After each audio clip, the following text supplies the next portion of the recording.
Au début des temps, le monde était pur, non pollué par le péché. Mais la tentation attendait dans l'ombre sous la forme d'un serpent. Quand l'homme a succombé à la tentation, la chute de l'humanité a commencé. Avec cette chute a commencé la bataille de l'humanité contre le péché.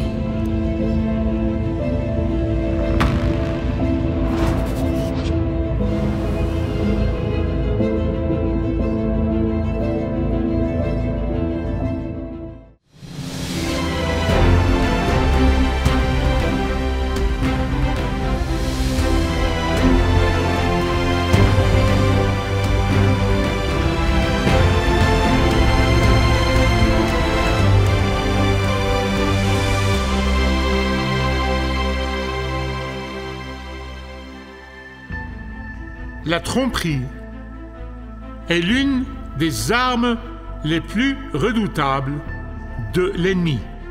La tromperie est partout aujourd'hui. Le danger de l'ennemi de notre âme est qu'il obfusque toujours. Il obfusque toujours. Même les dirigeants expérimentés tombent dans certains de ces pièges lorsqu'ils ne sont pas vigilants. À moins d'être constamment vigilants face à la tromperie de l'ennemi, nous allons tomber dans le piège. C'est pourquoi Paul, dans 2 Corinthiens chapitre 2, verset 11, dit « Nous n'ignorons pas ses intentions, ou ses ruses, ou sa tromperie, mais comme des détectives chevronnés, qui ont étudié le profil d'un criminel, je vais vous montrer le profil de Satan. En langage moderne, l'énéagramme de sa personnalité.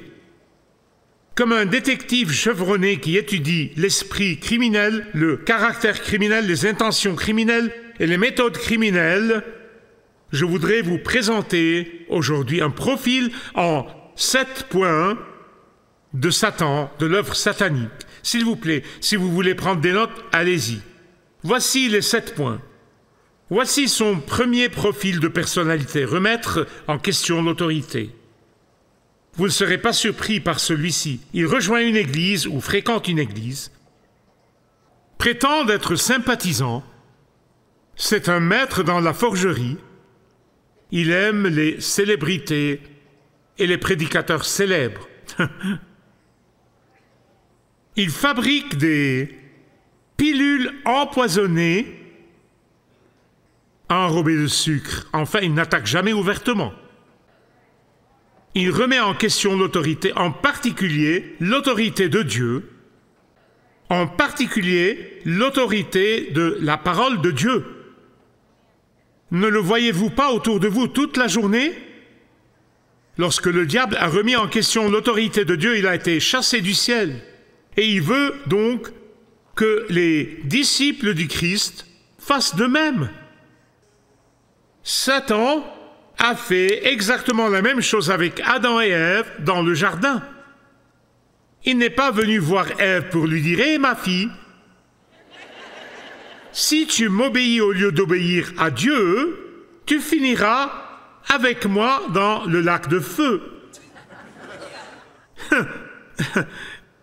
Ça ne marcherait pas, ce n'est pas ainsi qu'il opère. Il n'est même pas venu accuser Dieu de mensonge. Lisez attentivement les paroles, il n'a jamais accusé Dieu de mentir. Au lieu de cela, il l'a amené à remettre en question. Dieu a-t-il vraiment dit cela? Écoutez-moi bien, s'il vous plaît. La stratégie de Satan n'a jamais changé. Il transforme un commandement de la parole de Dieu en dialogue, en débat. Dieu l'a-t-il vraiment dit ainsi? As-tu entendu Dieu correctement? As-tu vraiment bien compris Dieu clairement? Écoutez-moi bien, s'il vous plaît, c'est important. Si Satan parvient à nous faire débattre d'une question qui a été réglée dans la parole de Dieu, il a déjà fait les 2/3 du chemin. Vous me suivez? S'il parvient à vous faire croire que Dieu veut seulement que vous soyez heureux et que par conséquent, peu importe ce que vous faites tant que vous êtes heureux, il a fait plus des 2/3 du chemin. Souvenez-vous ceci. Nous sommes tous tentés. Nous sommes tous tentés. Votre pasteur est tenté tout le temps. Chacun d'entre nous. Mais la puissance de Dieu qui est déversée en nous lorsque nous croyons au Seigneur Jésus-Christ ne nous rendra pas seulement attentifs à la tentation de Satan, mais elle nous donnera la victoire chaque fois que nous nous appuierons sur cette puissance. Deuxième profil. Satan n'attaque pas les églises, il les rejoint. Le saviez-vous? Il rejoint les églises. Maintenant, si vous tombez dans le piège de penser que Satan regarde les églises et se dit « Oh non, ce n'est pas un endroit pour moi, je ne veux pas traîner avec ces gens », vous commettez une erreur grave. Pensez-y 2 fois, pensez-y 2 fois. Vous voyez, Satan s'est déjà installé dans de nombreuses églises. Il a introduit ses normes dans de nombreuses églises. Satan a déjà convaincu les gens d'accepter ses normes. Satan a transformé le mensonge en évangile. Il a envoyé un grand nombre de ses émissaires et les a placés à la tête des églises. Satan ne combat plus les églises, il les rejoint. Le mensonge le plus dangereux est celui qui ressemble à la vérité. Cela vous surprend-il? Non. Laissez-moi vous rappeler le texte principal que nous avons examiné dans le dernier message. Acte 20, versets 28 à 30. Acte 20. Faites bien attention. J'aimerais que ces 3 mots soient écrits sur tous les murs, chez tous les dirigeants chrétiens du monde. Faites donc bien attention. Faites donc bien attention à vous-même et à tout le troupeau dont le Saint-Esprit vous a confié la responsabilité. Pourquoi? Oh! Vous remarquez qu'il n'a pas dit parce que des gens vont venir de l'extérieur. Vous savez, la société laïque ou les terroristes ou tel groupe va venir et ils vont vraiment vous terroriser. Non, non, non, non. Il a dit, des loups cruels s'introduiront parmi vous et ces loups n'épargneront pas le troupeau. Le premier est, le deuxième, et le troisième, il fait semblant d'être compatissant. Oh, il est très compatissant. Combien de fois avez-vous entendu quelqu'un dire « Je dois trouver une église qui réponde à mes besoins ». Ne levez pas la main. Je dois juste trouver une église qui réponde à mes besoins. Mais bien-aimés, écoutez-moi, c'est la pire des tromperies sataniques. J'allais dire la meilleure, mais c'est la pire. Pourquoi? Parce qu'il n'y a pas d'église, il n'y a pas de pasteur, il n'y a pas d'enseignant biblique, il n'y a pas de ministère, il n'y a pas une seule âme qui puisse répondre à vos besoins sauf Jésus. Et si un ministère dans cette église aide quelqu'un, c'est parce qu'il est centré sur Jésus. Et la Bible dit que si vous adorez Dieu de tout votre cœur, si vous recherchez d'abord son royaume et sa justice, tous vos besoins, pas seulement certains d'entre eux, tous vos besoins seront satisfaits par lui. Quand une église commence à se concentrer uniquement sur la satisfaction des besoins ressentis, elle commence lentement, mais sûrement à exclure la parole de Dieu de son sein. Ça se passe comme ça. Mais en fin de compte, celui qui cherche à satisfaire ses besoins finit par découvrir que cette Église et ses promesses sont vides et creuses, qu'elles sont fausses. Et comme il verra que ses besoins ressentis n'ont pas vraiment été satisfaits, il cherchera une autre église qui répondra à ses besoins. Bien-aimés, après avoir dit cette vérité, écoutez-moi, après avoir dit cette vérité, je dois m'empresser de dire que lorsqu'une église, toute église qui aime Jésus, toute église qui adore Jésus seul, toute église qui obéit à Jésus et à sa parole seule, toute église, lorsqu'une église est fidèle à Jésus seul, les membres de l'église sont capables de se bénir les uns les autres. Ils sont capables de se bénir les uns les autres. Le premier profil de votre ennemi, c'est quoi? Remettre en question. Deuxièmement, troisièmement, et quatrièmement, un maître faussaire. Je pense que je suis quelque peu, je vais être prudent ici, je suis quelque peu perspicace. Pas très perspicace, mais au moins quelque peu perspicace. Mais comme Satan a vécu et servi dans la salle du trône de Dieu, il peut imiter Dieu. Il peut forger la voix de Dieu. Il peut apparaître comme un ange de lumière. C'est ce que dit l'Écriture. Parce qu'il veut que les gens pensent qu'il est Dieu. Quel meilleur moyen que de tromper les chrétiens peu perspicaces qui pensent entendre Dieu alors qu'ils n'entendent que leur chair ou l'ennemi. Et oh, dans les endroits où il contrôle son royaume, son domaine, ceux qui sont sous son autorité, pour eux, il ne ressemble pas seulement à Dieu, il est Dieu. C'est pourquoi la Bible l'appelle le Dieu de ce monde. N'oubliez jamais l'Apocalypse 13:13. N'oubliez pas ce verset. L'Apocalypse 13:13 dit que l'homme de Satan, l'Antéchrist, viendra et trompera le monde entier. Il accomplira des miracles. Il le fera vraiment. Il dit qu'il accomplira de grands signes et des prodiges. En fait, Apocalypse 13:13 dit qu'il pourra faire descendre le feu du ciel.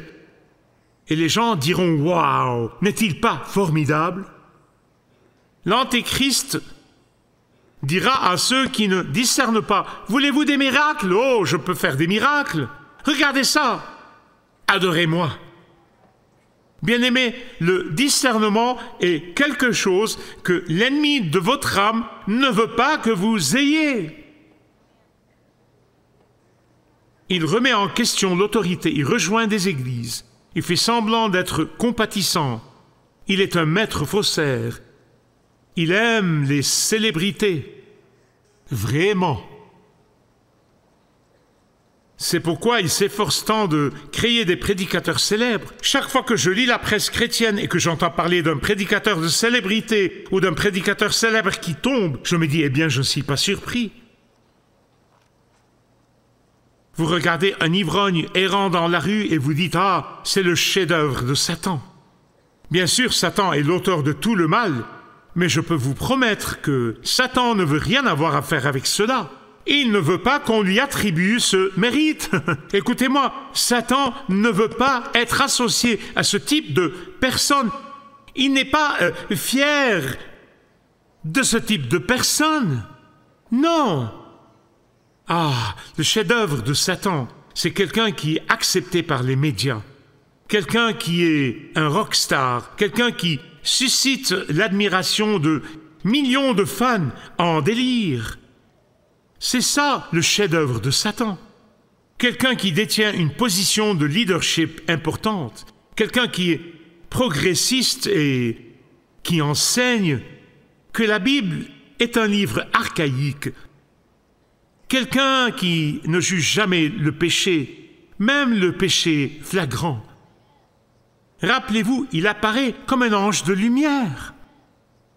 En d'autres termes, il veut que ses disciples semblent plus aimants que ces chrétiens ennuyeux.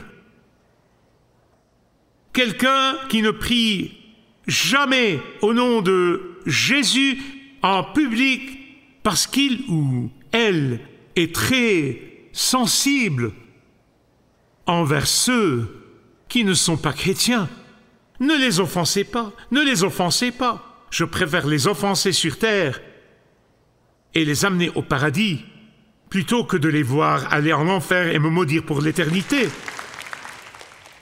Sixième profil, le sixième profil de Satan. Il fabrique des pilules empoisonnées enrobées de sucre. J'ai lu une histoire il y a quelque temps, en fait il y a plusieurs années, plusieurs décennies. C'est une histoire vraie à propos d'un critique d'art britannique très connu. Il s'appelle Devin.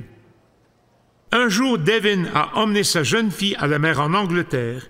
Il voulait pique-niquer et passer une journée à la plage avec elle.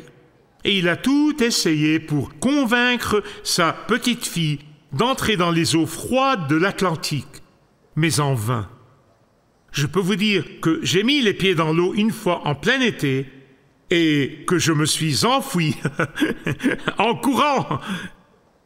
Finalement, il a allumé un petit feu, a mis une bouilloire dessus et a fait bouillir de l'eau.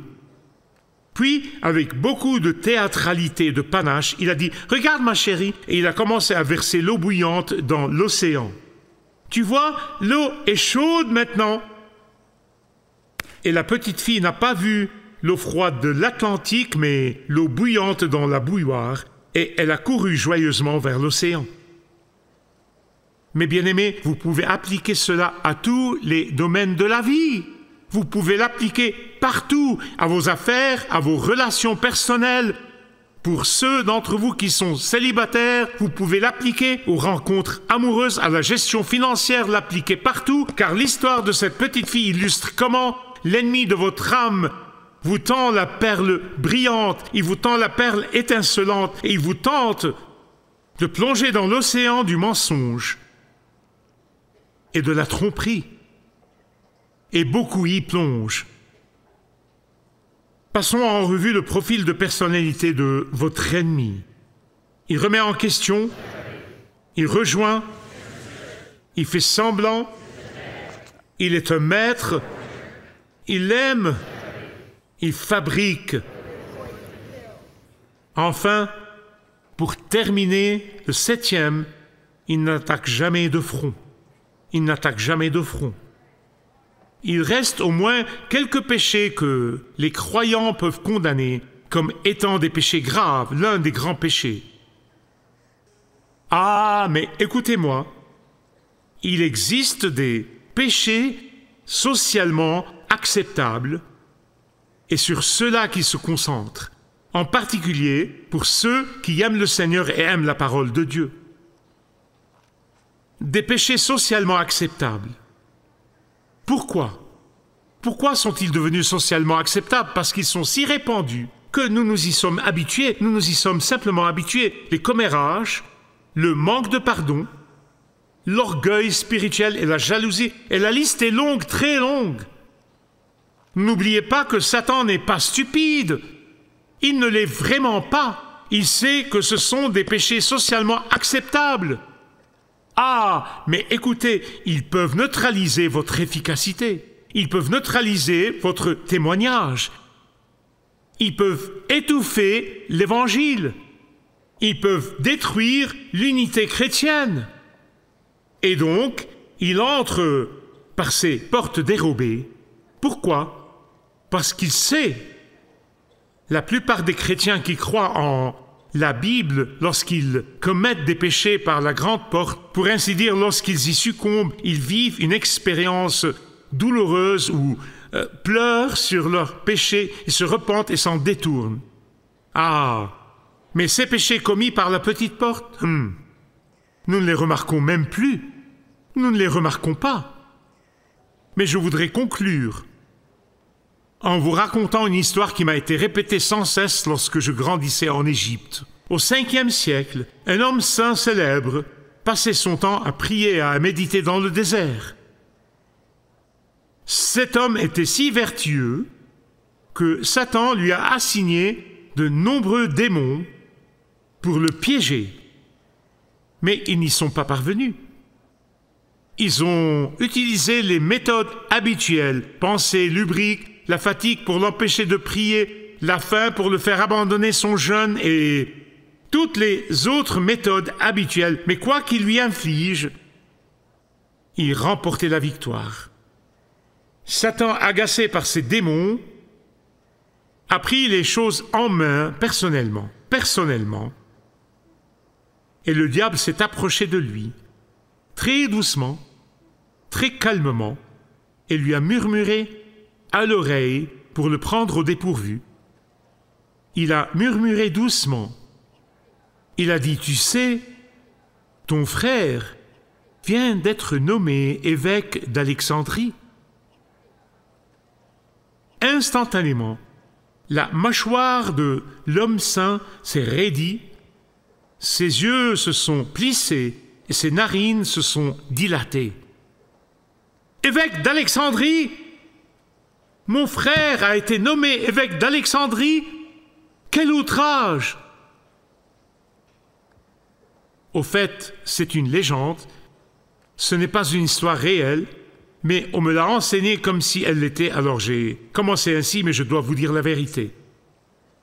Mais le message est clair. Le diable savait qu'il n'arriverait à rien avec cet homme avec de grands péchés. Cet homme saint les voit venir de loin, alors il a créé sur mesure un péché socialement acceptable. Il savait que cet homme se gardait de la tentation de la chair. Alors il lui a tendu un piège de cette manière. Méfiez-vous de ces péchés socialement acceptables, car ils peuvent vraiment neutraliser votre efficacité.